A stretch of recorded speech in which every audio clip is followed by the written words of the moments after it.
um, short video for my friends at Jasper 52 because they're having a Ukiyo-e Japanese print auction this week. They have great selections every week.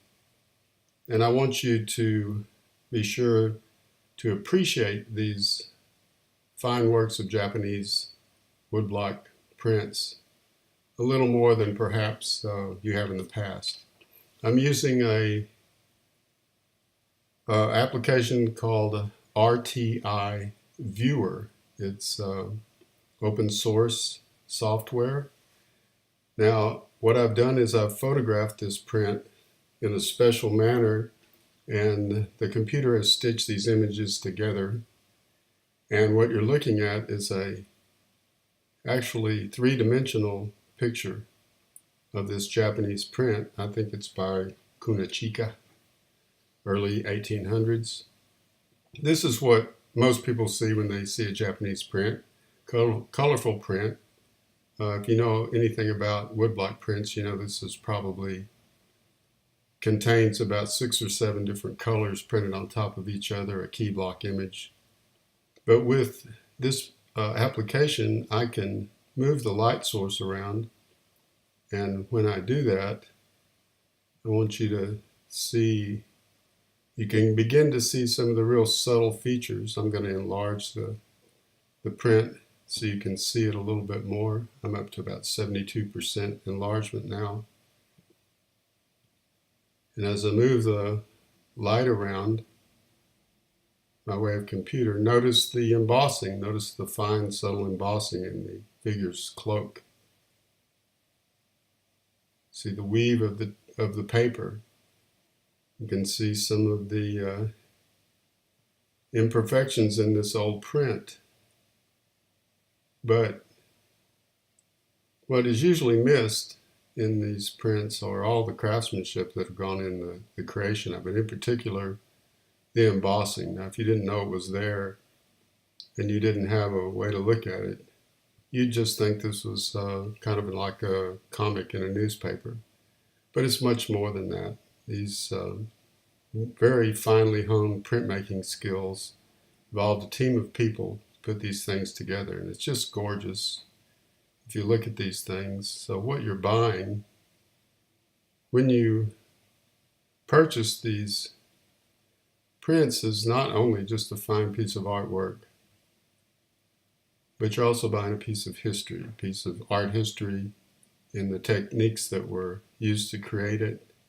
Notice the fine detail in the hair. This is fibers in the paper. See the registration of the figure's lips.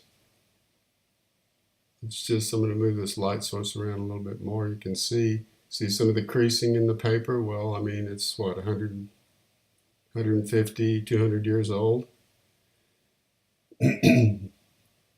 So I'm going to load another Japanese print that we photographed by Utamaro.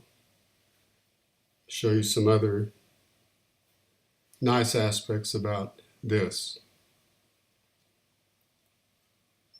There we go. This is what you normally see. Nice, colorful print. Utamaro printed until the early 1800s. Now this print is from a series, and I forget the name of it. I'm going to zoom in here.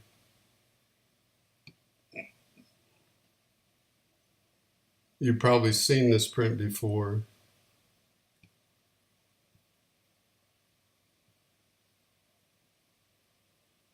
Now, if I move the light source around, we can point out a few things. Look at see those vertical lines in the paper?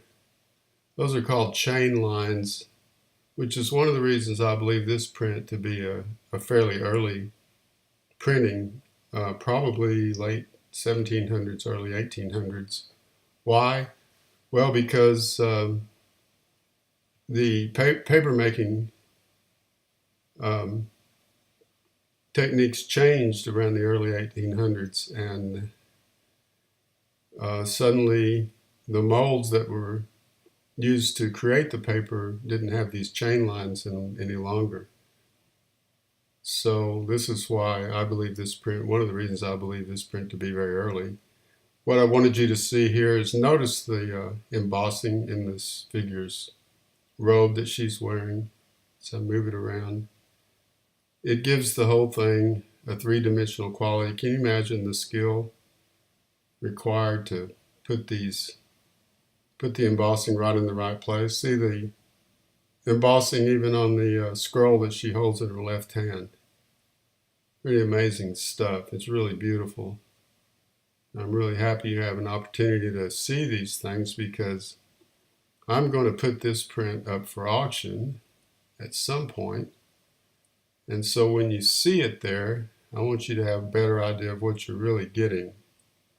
Let's enlarge here on the face. Look at the detail in the figure's hair. Look at that. That was carved from a block. It's just gorgeous.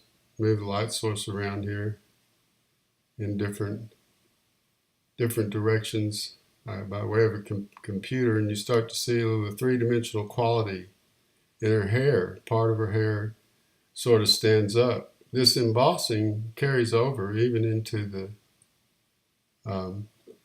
I guess the drawing or whatever in the background. See the embossing in the fan. Move the light source around, you can see the light rake off.